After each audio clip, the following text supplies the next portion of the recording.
Good evening, students of BSc second year and BSc B.Ed third year. आज से हम अपना फिजिकल केमिस्ट्री का पेपर स्टार्ट कर रहे हैं। इसीलिए मैंने कहा BSc second year and BSc B.Ed third year, क्योंकि BSc सेकेंड ईयर के जो फिजिकल केमिस्ट्री है वो physical chemistry BSc B.Ed third year में है। ये आप लोगों को पता ही होगा, आपका सिलेबस है BSc B.Ed वालों को। मैंने पहले भी एक बार बताया है कि आपके फर्स्ट ईयर में फ़िज़िकल थी नहीं, और जब आप सेकेंड ईयर में आए थे तो आपके BSc फर्स्ट ईयर वाली फ़िज़िकल थी, फ़िज़िकल का पेपर था। और अब आप लोग BSc B.Ed थर्ड ईयर में आ चुके हैं। अब आप लोगों के नॉर्मल BSc में जो सेकेंड ईयर में फ़िज़िकल केमिस्ट्री होती है वो आपके थर्ड ईयर में है। तो अब जो हम लेक्चर स्टार्ट करेंगे, यानी जो हम फ़िज़िकल केमिस्ट्री पढ़ेंगे, ये वीडियोस मैं BSc सेकेंड ईयर में डाला करूँगा, नॉर्मल BSc सेकेंड ईयर, और BSc B.Ed थर्ड ईयर में डालूँगा। अगर मुझसे कहीं गलती हो जाए, क्योंकि इतने सारे सेक्शन हैं, इतने सारे ग्रुप हैं, कहीं गलत ग्रुप में डल जाए तो प्लीज़ मुझे इन्फॉर्म ज़रूर कीजिएगा। 2-3 दिन से बेसिकली 2 दिन से अपनी क्लास नहीं हुई। ये आपके नोट्स का ही काम मैं कंप्लीट करने में लगा हुआ था। इस यूनिट के नोट्स कंप्लीट हैं पूरे, in both medium, Hindi medium and English medium, है ना। जहाँ हिंदी लिख रखी है मैंने कोशिश करी उसके साथ साथ इंग्लिश लिखी है। कहीं कहीं पर ऐसा होता है कि भूल जाते हैं, एक ही लैंग्वेज में लिख देते हैं, तो कभी कभी ऐसा हुआ है कि या तो केवल हिंदी में ही लिख दिया है या केवल इंग्लिश में ही लिख दिया है। तो वो बहुत कम जगह ऐसा होगा, आप उसको देख लेना, है ना। बुक से थोड़ा बहुत कंसल्ट करना। बाकी नोट्स कंप्लीट हैं, पूरे हैं, आपको कुछ भी करने की ज़रूरत नहीं है, सिर्फ इनका प्रिंट आउट निकालना है और पढ़ना है। हाँ, अभी मैंने ये पूरे नहीं डाले हैं। अभी यहाँ पर आप देखेंगे कि ये शायद 29 या 30 पेज ही डाले हैं, टोटल 90 के आसपास पेजेस हैं। हाँ, तो कम ही डाले हैं अभी। तो जितना है अभी उतना तो निकालो और उसको आप पढ़ना शुरू कर सकते हैं। तो ये जो है वो है थर्मोडाइनमिक्स फर्स्ट। फर्स्ट इसलिए लिखा है, वैसे तो ये फर्स्ट यूनिट ही है, यूनिट फर्स्ट ही है ये, पर थर्मोडायनेमिक फर्स्ट इसलिए लिखा है क्योंकि जो सेकंड यूनिट है वो भी थर्मोडायनेमिक्स है। जो सेकंड यूनिट है वो भी क्या है, थर्मोडायनेमिक्स की है, पर वो थर्मोडायनेमिक्स सेकंड पार्ट है। यानी बेसिकली थर्मोडायनेमिक्स आपको पूरी तरीके से पढ़ा दिया गया है दो यूनिट के अंदर, और बड़ी बड़ी यूनिट है दोनों। फर्स्ट यूनिट में हम जो है फर्स्ट लॉ ऑफ थर्मोडायनेमिक्स पढ़ते हैं, कुछ बेसिक टर्म्स पढ़ते हैं, डेफिनेशंस पढ़ते हैं, और फर्स्ट ऑफ थर्मोडायनेमिक्स के हम एक तरीके से एप्लीकेशंस पढ़ते हैं, जिसमें काफ़ी सारी चीज़ें आ जाती हैं। देन कार्नोट साइकिल वगैरह पढ़ते हैं, और उससे हमको पता चलता है कि कैसे सेकंड लॉ आता है ना। और एंट्रोपी का जो कंसेप्ट है वो वहाँ से शुरू होती है आपके सेकंड यूनिट ऑफ थर्मोडायनेमिक्स। तो जो सेकंड यूनिट है वो बेसिकली पूरा का पूरा एंट्रोपी पे डिपेंड है। जब वो स्टार्ट होगी तब उसके बारे में अपन बात करेंगे। फिलहाल हम बात करते हैं थर्मोडायनेमिक्स की। तो हिंदी में इसको ऊष्मागतिकी कहते हैं। देखिए, नाम से पता चल रहा ऊष्मागतिकी। अगर इन दोनों वर्डों को आप अलग करें तो क्या हुआ, ऊष्मा प्लस गति की। गति की मतलब क्या है, मोशन। यानी किसका मोशन, ऊष्मा का मोशन। यानी हम क्या कह सकते हैं, the study of flow of heat, that is called thermodynamics. अगर सिंपल लैंग्वेज में बिल्कुल साधारण बात आपसे कोई ऐसे जनरल वे में पूछे कि भाई ऊष्मागतिकी क्या होती है या थर्मोडायनेमिक्स क्या है, तो आप उसको एक सिंगल लाइन में जो सबसे सिंपल आंसर दे सकते हैं थर्मोडायनेमिक्स का, वो क्या है, the study of flow of heat. यानी ऊष्मा के प्रवाह का अध्ययन करना ही क्या है, थर्मोडायनेमिक्स है।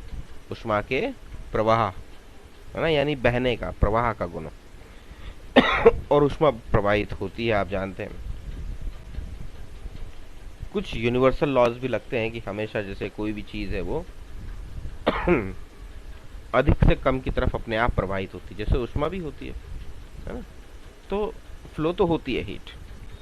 अब वैसे अगर हम देखें कि इसकी डेफिनेशन क्या होगी एक प्रॉपर लैंग्वेज में, तो आप हिंदी में जैसे पढ़ेंगे तो क्या हो जाता है कि विज्ञान की वह शाखा जिसमें किसी भौतिक या रासायनिक परिवर्तन के दौरान अब भौतिक परिवर्तन कैसे होते हैं? फिजिकल चेंज, जैसे सॉलिड से गैस लिक्विड में कन्वर्ट होना, लिक्विड से गैस में कन्वर्ट होना। फॉर एग्जांपल आइस, बर्फ है आपने बाहर रख दी, पिघल करके पानी में बदलेगी।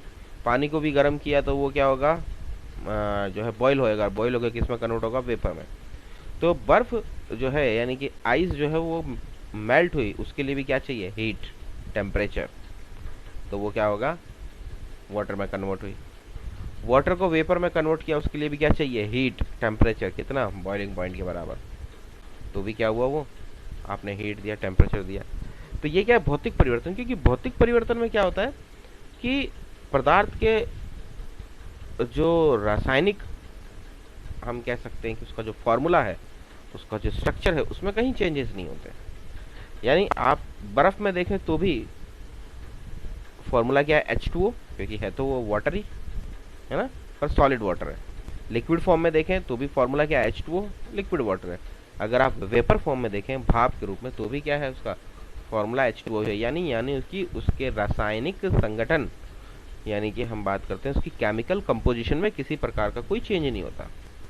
और केमिकल चेंज यानी रासायनिक, हम बात करें परिवर्तन, तो रासायनिक परिवर्तनों में तो क्या होता है, रासायनिक परिवर्तनों में रासायनिक अभिक्रियाएं होती हैं। और जब रासायनिक अभिक्रियाएं होती हैं तो कुछ बंध नए बनते हैं और कुछ बंध पुराने वाले टूटते हैं। जब नए बंध बनेंगे और पुराने बंध टूटेंगे तो वहाँ पर जो रासायनिक संगठन है वो बदल जाता है, यानी केमिकल कंपोजिशन जो है वो क्या हो जाती है, चेंज हो जाती है ना। यानी सिर्फ स्टेट चेंज हो, सॉलिड, लिक्विड, गैस, इस टाइप से स्टेट चेंज हो, that is called physical changes, है ना। इसमें क्या है, जो chemical composition of compound is not change, but if there is a chemical reaction take place, there is some new bond formed and all bonds are broken, then there is a chemical composition of compound is changed, that is called chemical changes। तो हम बात करें किसी भी भौतिक या रासायनिक परिवर्तन के दौरान, यानी ऊष्मा का जो परिवर्तन है वो फिजिकल चेंज यानी भौतिक परिवर्तन में भी हो सकता है, रासायनिक परिवर्तन यानी केमिकल चेंज में भी हो सकता है के दौरान हुए ऊष्मीय ऊर्जा तथा ऊर्जा के अन्य रूप। देखिए, ऊर्जा का यानी एनर्जी का जो सबसे कॉमन या हम कहें कि जो सबसे नॉर्मल फॉर्म ऑफ एनर्जी है वो क्या है, हीट। हम नॉर्मली हीट को ही कह देते हैं कि वो क्या है, ऊर्जा है, but heat is a form of energy, not energy. Energy तो एक, हम कह रहे हैं कि वो हर प्रकार की एनर्जी है। फॉर एग्जाम्पल इंटरनल एनर्जी भी एक ऊर्जा का ही रूप है, केमिकल एनर्जी भी एक ऊर्जा का ही रूप है ना। मैकेनिकल एनर्जी भी एक एनर्जी की फॉर्म है। अब हम कहें विंड एनर्जी है ना, या हम कहें वाटर एनर्जी है ना, वो भी क्या है there is a form of energy. Nuclear energy, वो भी क्या है, फॉर्म ऑफ एनर्जी, है ना। हम ह्यूमन लाइफ या कोई भी कहें जीव जंतु जो है वो चलते हैं फिरते हैं, हम बेसिकली क्या करें, एटीपी को एडीपी में कन्वर्ट करते हैं, adenosine triphosphate convert into adenosine diphosphate and release energy, है ना। ग्लूकोज जो है, जो माइटोकॉन्ड्रिया में होता है, अपने क्या करता है कि ग्लूकोज क्या करता है, एटीपी को एडीपी में कन्वर्ट कर, सॉरी माइटोकॉन्ड्रिया क्या करता है, एटीपी को एडीपी में कन्वर्ट करता है और एनर्जी रिलीज करता है। और माइटोकॉन्ड्रिया को क्या कहते हैं, it is a power house of our body. तो बेसिकली किसी भी प्रकार की एनर्जी हो वो यानी कोई भी प्रकार की ऊर्जा हो, सभी क्या है, बेसिकली ऊर्जा के रूप है ना।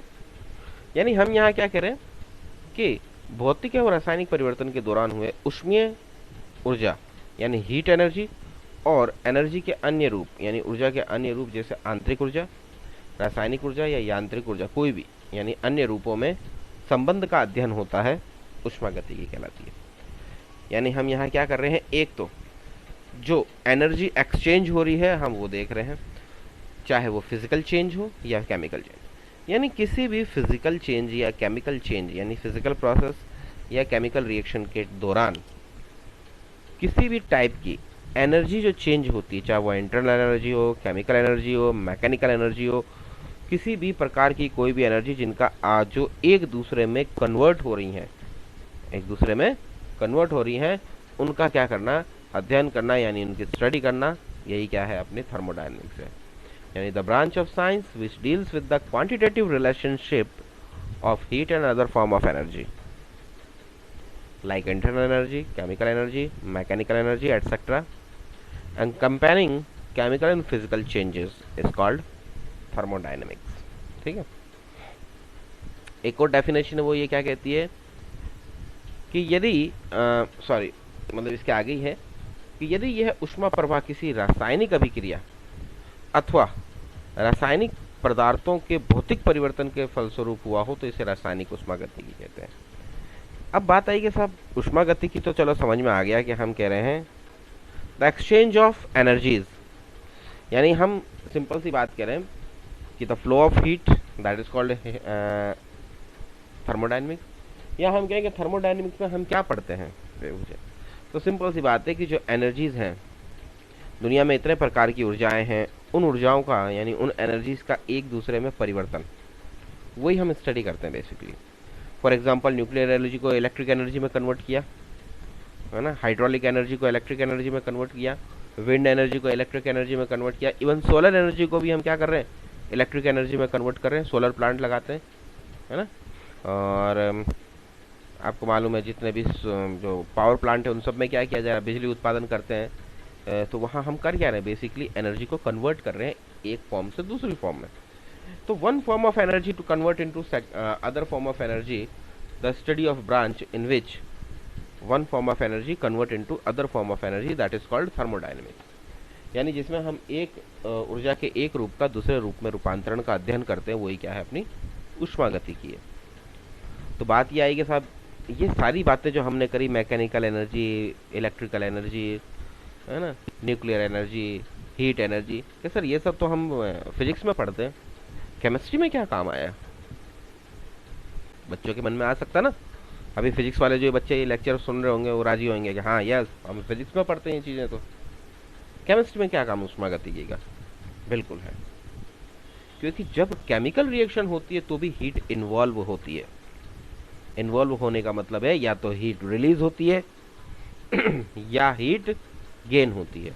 यानी जब भी कोई केमिकल रिएक्शन होगी तो केमिकल बॉन्ड नए बनेंगे, केमिकल बॉन्ड पुराने टूटेंगे, तो हीट इन्वॉल्व होएगी। अगर पुराने बॉन्ड ज़्यादा स्ट्रांग है, नए इतने स्ट्रांग नहीं है, तो बॉन्ड तोड़ने के लिए एनर्जी चाहिए।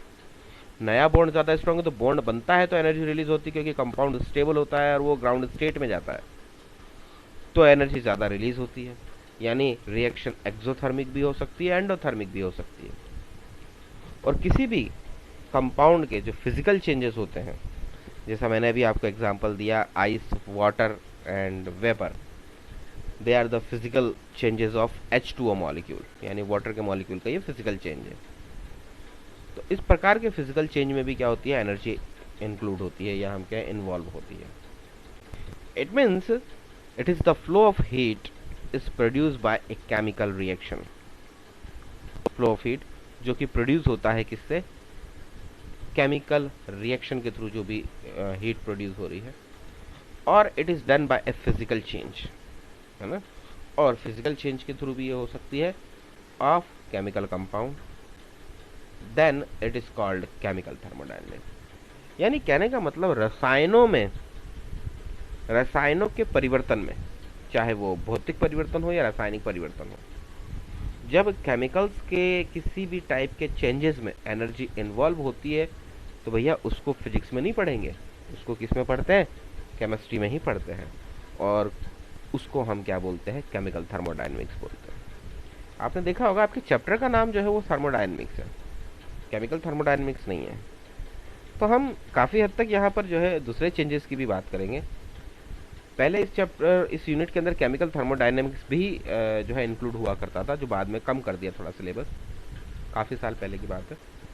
पहले सिलेबस ज़्यादा हुआ करता था, इसमें केमिकल थर्मोडायनेमिक्स भी था। हालांकि अभी भी कुछ पोर्शन है उसका, या आप ये कह सकते हो कि पोर्शन है तो नहीं, लेकिन उसके सवाल आ जाते हैं। मैंने अक्सर लास्ट कई सालों के पेपर देखे हैं और मैंने देखा इसके अंदर हैश लॉ वगैरह जो है वो चीज़ें आती हैं। मैंने एंड में जो है एक्स्ट्रा टॉपिक करके वो इसमें कर रखे हैं, है ना, तो आपको दिक्कत नहीं होगी। तो मेरे हिसाब से अब आपको समझ में आ गया होगा कि थर्मोडायनेमिक्स क्या होती है, यानी ऊष्मागतिकी क्या है, हम इसमें क्या पढ़ते हैं, क्या अध्ययन करते हैं। और यहाँ केमिस्ट्री में हम क्या अध्ययन करने वाले हैं, यहाँ केमिस्ट्री में हम इसमें क्या पढ़ने वाले हैं, आपको ये भी समझ आ गया होगा कि हम बेसिकली केमिकल चेंजेस के बारे में यहाँ पढ़ने वाले हैं। केमिकल चेंज या फिजिकल चेंज ऑफ कंपाउंड, यानी कि किसी भी प्रकार के जो केमिकल कंपाउंड्स होते हैं, यानी जो रासायनिक यौगिक होते हैं, उनके भौतिक या रासायनिक परिवर्तन के समय जो हीट इन्वॉल्व होती है उसको हम क्या कह रहे हैं यहाँ पर जो है केमिकल थर्मोडायनेमिक्स कहते हैं। ठीक है, अब यहाँ पर एक जो है आपने ये जूल वाला देखा होगा, हम उसी को यहाँ पे कन्वर्ट कर रहे हैं कि कार्य करने की क्षमता को हम क्या कहते हैं, ऊर्जा कहते हैं। अब बात ये है कि हम बार बार बात कर रहे हैं एनर्जी एनर्जी एनर्जी, तो what is the energy? Energy है क्या? The efficiency of work done is called energy. Energy कोई कंपाउंड थोड़ी है कि दिखेगा, एनर्जी दिखती नहीं है भैया, है ना। एनर्जी बेसिकली क्या, कार्य करने की जो क्षमता है। अब वही बात है कि आपको जो है महीने भर से खाना नहीं दिया जाए, आप तो चल भी नहीं पाओगे, फिर भी नहीं पाओगे, उठ भी नहीं पाओगे। क्यों? तो क्योंकि वर्क करने की एफिशिएंसी नहीं है। वर्क करने की एफिशिएंसी कहाँ से आएगी? एनर्जी से आती है। एनर्जी यानी ऊर्जा जो है वो क्या है, कार्य करने की क्षमता का ही एक यानी कार्य करने की जो क्षमता है उसी को हम क्या कहते हैं, ऊर्जा कहते हैं। पर यह भी एक बात सत्य है कि ऊष्मा को यानी हीट को आप पूर्णतः कार्य में परिवर्तित नहीं कर सकते, ठीक है, परंतु कार्य को ऊष्मा ऊर्जा के समतुल्य में परिवर्तित किया जा सकता है।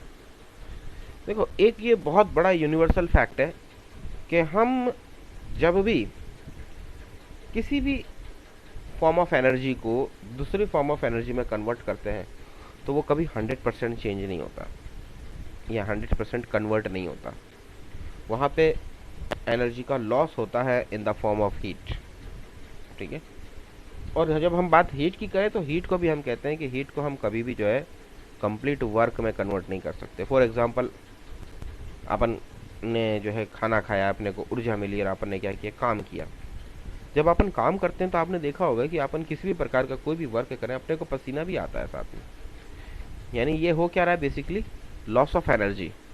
कि हम जो वर्क कर रहे हैं उसके साथ में एनर्जी इतनी प्रोड्यूस हो रही है कि वो एनर्जी क्या है, हीट की फॉर्म में बाहर भी निकल रही है। कहाँ निकल रही? सराउंडिंग में, या हम क्या एनवायरनमेंट में जा रही है। वो एनर्जी कहाँ रिलीज हो रही है? एनवायरनमेंट में, यानी सराउंडिंग में रिलीज भी हो रही है ना। तो हो क्या रहा है बेसिकली कि हम हीट को कंप्लीट वर्क में कन्वर्ट नहीं कर रहे, क्योंकि हीट का क्या होता है, लॉस होता है, ठीक है।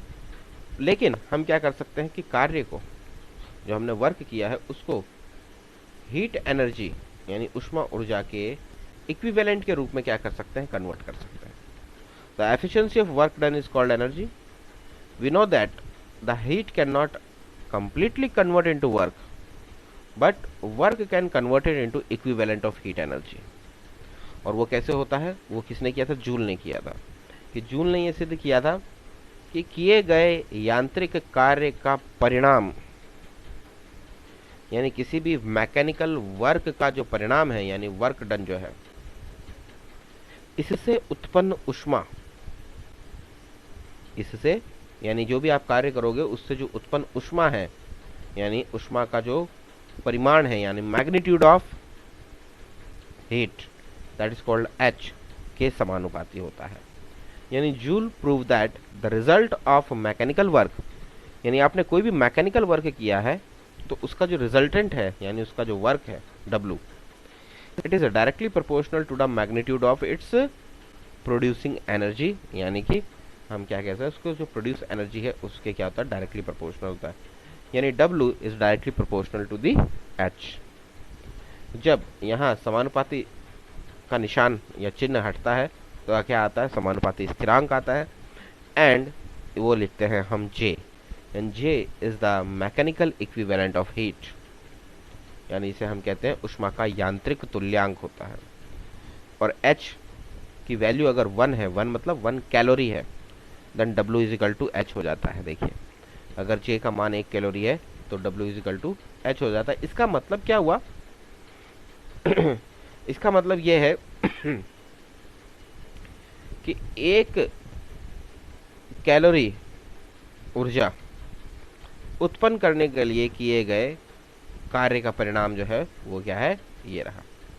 ठीक है, खैर, यानी ऊष्मा का जो यांत्रिक तुल्यांक है, यानी ऊष्मा का यांत्रिक तुल्यांक क्या था, जे था, वो क्या है, 1 कैलोरी ऊष्मा उत्पन्न करने के लिए किए गए कार्य का परिणाम है।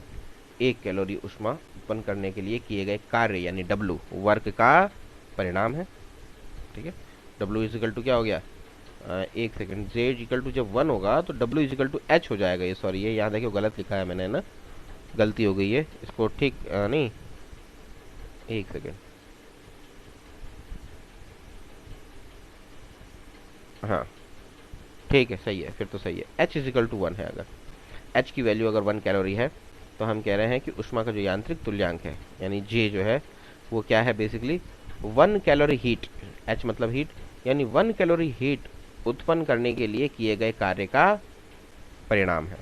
यानी 1 कैलोरी ऊष्मा उत्पन्न करने के लिए जो आप कार्य करते हो वो क्या कहलाता है, ऊष्मा का यांत्रिक तुल्यांक कहलाता है, यानी वो ऊष्मा के यांत्रिक तुल्यांक के बराबर होता है। सही है, ये कुछ गलत नहीं है यहाँ पर, कि हम कह रहे हैं कि 1 कैलोरी हमको एनर्जी प्रोड्यूस करनी है, तो 1 कैलोरी एनर्जी प्रोड्यूस करने के लिए जो हमको वर्क करना पड़ेगा, that is the mechanical, that is the जो है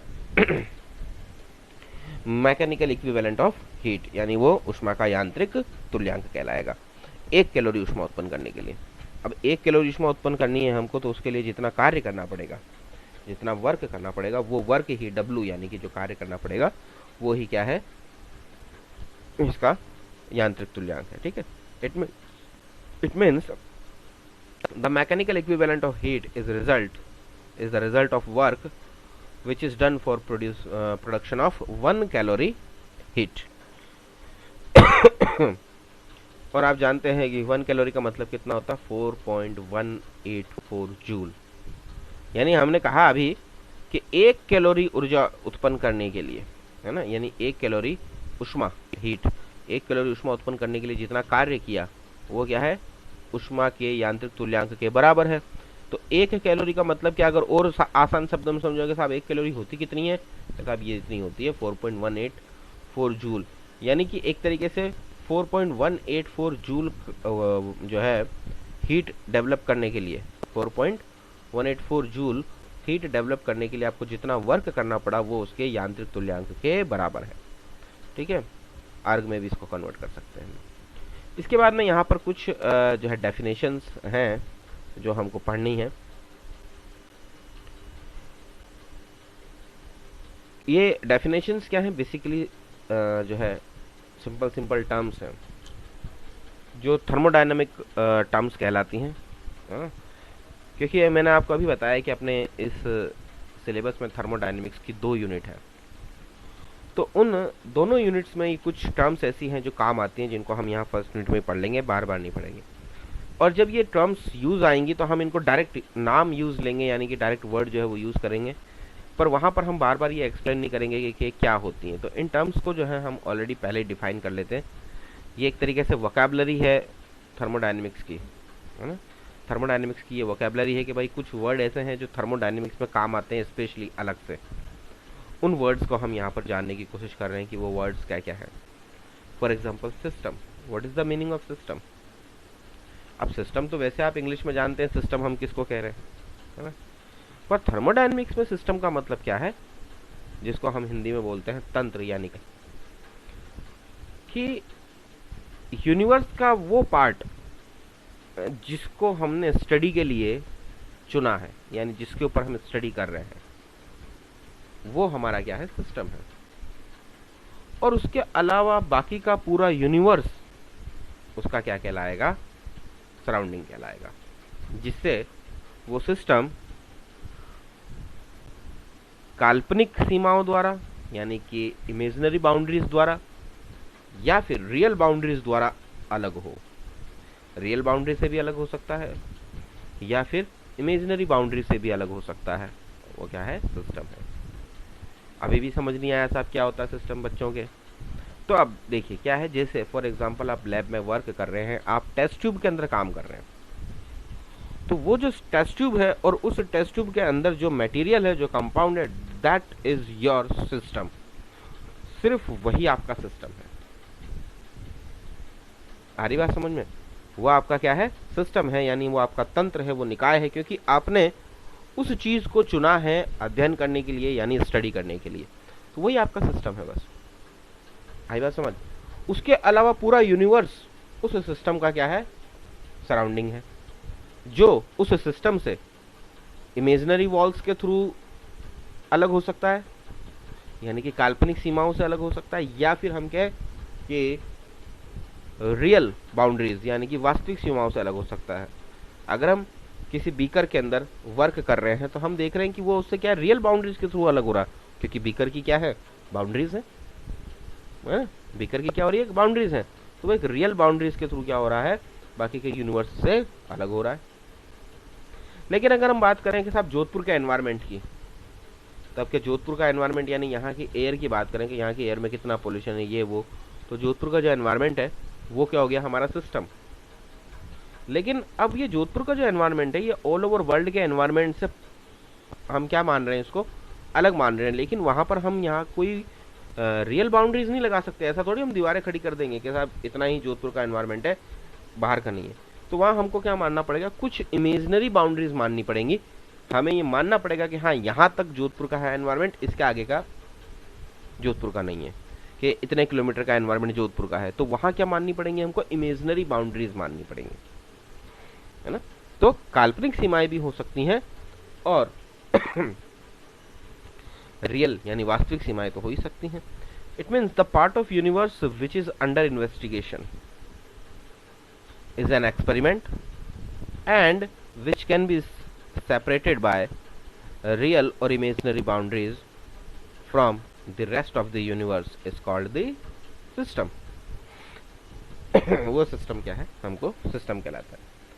फॉर एग्जाम्पल आप सिंपल है, किसी पतीले में पानी भी गर्म कर रहे हो तो वो आपका पतीला जो है और उसमें जो पानी जो है वो आपका क्या है? सिस्टम है, क्योंकि आपने उस पार्ट को चुना है वर्क के लिए, या हम कहें कि हम उसके ऊपर स्टडी कर रहे हैं, है ना, उसका अध्ययन कर रहे हैं हम, तो वो हमारा सिस्टम है। और उसके अलावा जो भी है, चाहे वो पानी को गर्म करने वाली जो लाइट है वही क्यों ना हो, चाहे गैस ही क्यों ना हो, वो सब क्या है? उसका सराउंडिंग है। सराउंडिंग बेसिकली क्या होता है? सराउंडिंग वो चीज़ होती है जिसका सिस्टम के ऊपर डायरेक्ट या इनडायरेक्ट वे में फर्क पड़े। वैसे तो कहने को पूरा ब्रह्मांड जो है उस सिस्टम का सराउंडिंग हो जाता है। जैसे हमने कहा कि हम बीकर में वर्क कर रहे हैं, तो सिर्फ बीकर हमारा सिस्टम है, बाकी पूरा यूनिवर्स क्या है? उसका सराउंडिंग है, जो उससे इमेजिनरी या रियल वॉल्स के थ्रू अलग होता है। रियल वॉल्स के थ्रू भी अलग हो सकता है अगर वॉल्स हैं तो। और अगर हम इन्वायरमेंट को ही जो है, फॉर एग्जांपल जैसे अपन कहें कि साहब हम तो जो है हिमालय का इन्वायरमेंट स्टडी कर रहे हैं, तब क्या हिमालय के इन्वायरमेंट की क्या कोई रियल बाउंड्रीज हैं? क्या नहीं है। लेकिन क्या हिमालय का एनवायरनमेंट में राजस्थान का एनवायरनमेंट हम काउंट कर सकते हैं? क्या नहीं कर सकते, क्योंकि राजस्थान का एनवायरनमेंट क्या हो जाएगा? एक तरीके का सराउंडिंग हो जाएगा कि हिमालय पर जब बर्फ पड़ती है तो राजस्थान में ठंड पड़ती है। तो ये क्या है? बेसिकली ये सराउंडिंग है उसका, ये उसका एनवायरनमेंट नहीं है, ये उसका सराउंडिंग है कि उसका इफेक्ट आ रहा है यहाँ तक, है ना? तो इस चीज को आप समझिए कि हम क्या कह रहे हैं कि रियल बाउंड्रीज यानी अगर दीवारें हैं, चाहे बीकर की दीवार है, कोई हम स्टील के बर्तन में काम कर रहे हैं वो दीवार है, या हम कोई इंजन के ऊपर वर्क कर रहे हैं, कोई मैकेनिकल इंजन है, कोई भी इंजन है, किसी भी टाइप का इंजन है, हीट इंजन है, तो उसकी जो वॉल्स हैं वो क्या है? रियल बाउंड्रीज है। लेकिन अगर हम एनवायरमेंटल स्टडी कर रहे हैं तो एनवायरमेंट की कोई रियल बाउंड्रीज नहीं होती हैं। तो हमको क्या है? एक लिमिट तक हम उसकी बाउंड्रीज मान लेते हैं कि भाई इतने किलोमीटर तक की बाउंड्रीज मान ली जाती है इमेजिनरी रूप में कि ये इसकी क्या है? रियल मतलब ये इसकी इमेजिनरी बाउंड्रीज हैं, यानी वो हमारा हो गया सिस्टम। और उसके बाहर चाहे एक कदम ही क्यों ना हो, वो क्या कहलाएगा? उसका सराउंडिंग, यानी बाहर का एनवायरनमेंट उसका क्या कहलाएगा? सराउंडिंग। ठीक है। अब कहने को तो ये हो गया कि सब सिस्टम के अलावा पूरा यूनिवर्स सराउंडिंग जो है कहलाता है। पूरा यूनिवर्स क्या कहलाता है? सराउंडिंग कहलाता है। बट एक्चुअली में whole universe is not surrounding. पूरा यूनिवर्स सराउंडिंग नहीं है। क्यों नहीं है? आज अमेरिका में अगर बारिश हो रही है तो उसका हमारे ऊपर कोई इफेक्ट पड़ रहा है क्या? नहीं पड़ेगा, बिल्कुल नहीं पड़ेगा, 1% भी नहीं पड़ेगा। तो क्या हम उसके सराउंडिंग हुए? क्या नहीं हुए। सराउंडिंग बेसिकली उसे कहा जाता है कि जब सिस्टम में कोई भी चेंज हो तो उसका डायरेक्ट या इनडायरेक्ट वे में इन्फ्लुएंस्ड, यानी डायरेक्ट या इनडायरेक्ट वे में असर पड़ता है सराउंडिंग पे, तो जहां तक असर होता है वही सराउंडिंग कहलाती है। जहां असर ना हो वो सराउंडिंग नहीं कहलाती। फॉर एग्जाम्पल आप लैब में वर्क कर रहे हो, तो उस लैब का जो एनवायरमेंट है, उस लैब का एनवायरमेंट आपके वर्क को क्या कर रहा है, इन्फ्लुएंस्ड कर रहा है, यानी अपने आपके वर्क के ऊपर उसका इफेक्ट है, या आपके वर्क का उसके ऊपर इफेक्ट है। दोनों चीजें हैं, सराउंडिंग का सिस्टम पे इफेक्ट होता है इफेक्ट, और सिस्टम का इफेक्ट सराउंडिंग पे होता है। लैब का क्या टेम्परेचर है, क्या प्रेशर है, वो इफेक्ट पड़ता है सिस्टम के ऊपर। सिस्टम कितनी हीट इवॉल्व कर रहा है या कितनी हीट एब्जॉर्ब कर रहा है, वो सिस्टम, वो फर्क पड़ता है सराउंडिंग पे। यानी कहने का मतलब यूनिवर्स का वो पार्ट पूरा जो सिस्टम के साथ डायरेक्टली अटैचमेंट में है, डायरेक्ट अटैच, यानी जिसका सिस्टम के ऊपर एक्टिवली इफेक्ट पड़ता हो। एक्टिवली इफेक्ट का मतलब है डायरेक्ट इफेक्ट पड़ना चाहिए, कि हीट निकली तो इफेक्ट पड़े, हीट इन्वॉल्व हुई तो इफेक्ट पड़े, मतलब किसी भी प्रकार का कोई भी एक्सचेंज हो तो उसका अगर उसके ऊपर फर्क पड़ रहा है तो वो क्या कहलाता है, उसका सराउंडिंग। बाकी तो पूरा यूनिवर्स सराउंडिंग है, पर रियल सराउंडिंग हम उसी को कहते हैं जिसका डायरेक्टली उसके ऊपर क्या पड़े, इफेक्ट पड़े। आई थिंक समझ में आ गया होगा आप लोगों के कि तंत्र के अतिरिक्त ब्रह्मांड का शेष भाग जिसका तंत्र ऊर्जा या द्रव्य का विनिमय कर सके, परिभाषा भी कहला सकता है। यानी the remaining part of universe after system is excluded, system को हटाने के बाद में पूरा जो यूनिवर्स है, which interact with in the system by exchange of energy and heat. आ गई वही बात, मैंने कहा ना डायरेक्टली इन्वॉल्व होना चाहिए। अब डायरेक्टली इन्वॉल्व होने का मतलब यही है कि जो हीट और मैटर चेंज कर सके, एक्सचेंज कर सके। भाई एनर्जी और मैटर एक्सचेंज कौन कर पाएगा, जो जस्ट पास का एनवायरमेंट है, जो दूर है वो थोड़ी कर पाएगा। यानी मैंने कहा कि मैं लैब में वर्क कर रहा हूँ और हीट इवॉल्व हुई तो रूम टेम्परेचर बढ़ गया, रूम टेम्परेचर बढ़ा ना। अगर हम लैब में काम कर रहे हैं तो एक बात बताओ, लैब में काम करते करते क्या लैब में जो एनर्जी रिलीज हुई, क्या उससे हमारे घर का टेम्परेचर बढ़ेगा, क्या नहीं बढ़ेगा। तो क्या हमारा घर, हमारी लैब का सराउंडिंग हुआ, क्या नहीं हुआ, नहीं हुआ ना। लेकिन जो हम लैब के अंदर जो हम बीकर में वर्क कर रहे हैं वो बीकर हमारा सिस्टम है, और उस बीकर से जो एनर्जी रिलीज हुई और जो कहाँ गई, लैब में गई, उस लैब के टेम्परेचर को बढ़ाया उसने, तो वो क्या है, उसका रियल सराउंडिंग है ना वो उसका रियल सराउंडिंग। अब यूं तो सराउंडिंग कहने को हमने कहा पूरा यूनिवर्स, तो उसमें तो हमारा घर भी आ जाता, वो भी सराउंडिंग है, बट हमारे घर पर तो वहां पे जो हीट एक्सचेंज हो रही है उसका कोई इफेक्ट नहीं पड़ रहा। तो जिस एरिया पे या जिस एनवायरमेंट पे डायरेक्ट इफेक्ट पड़ता है, या जिस एनवायरमेंट का सिस्टम पे डायरेक्ट इफेक्ट पड़ता है, वही उसका सराउंडिंग कहलाता है। ओके, ये देखिए ये सिस्टम है, हमने कोई कंटेनर ले लिया जो पूरी तरीके से पैक है ना, रियल बाउंड्रीज से कम्प्लीटली पैक है, तो ये सिस्टम, इसके अंदर का जो मटेरियल है वो सिस्टम है, ये उसकी बाउंड्रीज हैं। और ये जो पूरा एरिया है जिसका इसके ऊपर डायरेक्टली इफेक्ट पड़ेगा, ये क्या है, इसका रेस्ट ऑफ यूनिवर्स, यानी ये क्या है, इसका सराउंडिंग। अब सिस्टम भी जो है यहाँ पर 2 और 3 टाइप के होते हैं। क्या हमने सिस्टम भी देखा कि सिस्टम कितने टाइप के हैं। एक है ओपन सिस्टम, देखो ये नाम से पता चल रहा है, इनको बहुत ज़्यादा डिटेल में स्टडी करने की जरूरत नहीं। ओपन सिस्टम, फॉर एग्जांपल आप एक पतीले के अंदर पानी गर्म कर रहे हो, ओपन सिस्टम है, नीचे से आप बर्नर से हीट उसको कर रहे हो, यानी आप क्या कर सकते हो, एक्सचेंज ऑफ हीट, गर्म कर रहे हो ना, यानी हीट एक्सचेंज कर रहे हो। और आप मैटर भी एक्सचेंज कर सकते हो, बिकॉज आपका कंटेनर कैसा है, ओपन है, खुला हुआ है। भाई आप बीकर के अंदर पानी गर्म करते हैं ना लैब में, आपने देखा है, आपने नीचे बर्नर लगा दिया, कांच क्या है, कंडक्टिंग वॉल्स है। कंडक्टिंग वॉल्स का मतलब क्या है कि हीट एक्सचेंज हो सकती है। हम बीकर की वॉल को गर्म कर रहे हैं, अंदर का पानी गर्म हो रहा है, तो क्या कंडक्टिंग वॉल्स है, यानी कि वो क्या हो रही है, ऊर्जा जो है वो उस कांच की दीवारों को पार करके कहाँ तक जा रही है, पानी तक जा रही है। तो एनर्जी क्या हो रही है, यानी हीट जो है वो एक्सचेंज हो रही है। अब पानी ज़्यादा गर्म हो गया, हम उसमें और पानी मिला सकते हैं या पानी निकाल सकते हैं, कुछ भी कर सकते हैं, यानी हम मैटर भी एक्सचेंज कर सकते हैं, क्योंकि सिस्टम हमारा क्या है, खुला हुआ है, ओपन सिस्टम। ज़्यादातर यूनिवर्सल जो सिस्टम होते हैं वो ओपन सिस्टम होते हैं, यूनिवर्सल सिस्टम। जैसे मौसम का चेंज होना, बारिश का होना, है ना, बारिश हो रही है या गर्मी आ रही है, सर्दी आ रही है, बरसातें हो रही है, जितने भी यूनिवर्सल जो सिस्टम है वो सारे ओपन सिस्टम है, क्योंकि एनर्जी एक्सचेंज होती है, मैटर एक्सचेंज होता है ना, मैटर भी एक्सचेंज होता है बाकायदा। तो ये सारे क्या ओपन सिस्टम कहलाते हैं। जैसे बीकर में उबलता हुआ पानी, when there is exchange of both energy and matter between the system and surrounding, it is called open system. ठीक है। क्लोज्ड सिस्टम, क्लोज सिस्टम बिल्कुल इस तरीके का, जिसको हमने कहा बंद कर दिया, तो हम मैटर एक्सचेंज नहीं कर सकते। देखो हमने एक बार जितना मैटर लेना है इसके अंदर ले लिया, अब हम मैटर एक्सचेंज नहीं कर सकते, लेकिन हम उसको गर्म कर सकते हैं, यानी उसकी जो वॉल्स हैं वो कैसी हैं, कंडक्टिंग है, ठीक है। यानी पदार्थ का विनिमय करने में असमर्थ है, लेकिन ऊर्जा का विनिमय हो सकता है। ऊर्जा का विनिमय क्यों होगा, क्योंकि उसकी जो वॉल्स हैं वो कैसी हैं, कंडक्टिंग वॉल्स हैं, यानी कि ऊर्जा का आदान प्रदान हो सकता है परिपार्श्विक के साथ में। अगर सिस्टम एक्सोथर्मिक है, यानी अंदर सिस्टम में मान लीजिए कोई रिएक्शन हुई जो मटेरियल था और उसने ऊर्जा उत्पन्न करी, तो वो ऊर्जा कहाँ आ जाएगी, बाहर आ जाएगी सराउंडिंग में, यानी वो सराउंडिंग में हीट दे देगा, सराउंडिंग के टेम्परेचर को बढ़ा देगा। या हमने कहा अंदर की जो रिएक्शन है वो एंडोथर्मिक है, उष्माशोषी है, तो अंदर जो अभिक्रिया हुई उसको ऊर्जा चाहिए, तो वो कहाँ से ले लेगा, सराउंडिंग से ऊर्जा ले लेगा अंदर की तरफ, तो वो क्या हुआ, एंडोथर्मिक प्रोसेस हुआ। यानी वो सिस्टम जो है बंद निकाय कहलाएगा, क्लोज सिस्टम, जो क्या कर सकता है, हीट एक्सचेंज तो कर सकता है बट मैटर एक्सचेंज नहीं कर सकता। फॉर एग्जांपल ढके हुए बीकर में गर्म होता हुआ पानी यानी जल, आप बीकर को कम्प्लीटली क्लोज कर दे और फिर वाटर को बॉईल करें, तो आप नीचे से वाटर बॉईल कर रहे हैं, यानी आप हीट एक्सचेंज कर रहे हैं, सॉरी आप हीट तो एक्सचेंज कर रहे हैं, है ना। तो हीट एक्सचेंज हो रही है क्योंकि बीकर की वॉल्स क्या है, कंडक्टिंग है, लेकिन मैटर एक्सचेंज नहीं हो सकता। जो वेपर बनेगी वो रहेगी कहाँ, बीकर के अंदर ही रहेगी, और वो कंडेंस होकर के वापस बीकर में ही गिरेगा पानी। क्या मैटर एक्सचेंज हुआ, क्या नहीं हुआ। और ये अगर आप उसको खोल दें तो वेपर कहाँ चली जाएगी, एनवायरनमेंट में, यानी सराउंडिंग में चली जाएगी, तो मैटर क्या हो गया, एक्सचेंज हो गया, क्योंकि मैटर भी चला गया। भाई वेपर की फॉर्म में गया तो क्या हुआ, है तो H2O ही, चला गया ना। आप 1 घंटे तक बीकर को गर्म करोगे, मालूम चलेगा वो तो खाली हो गया पूरा।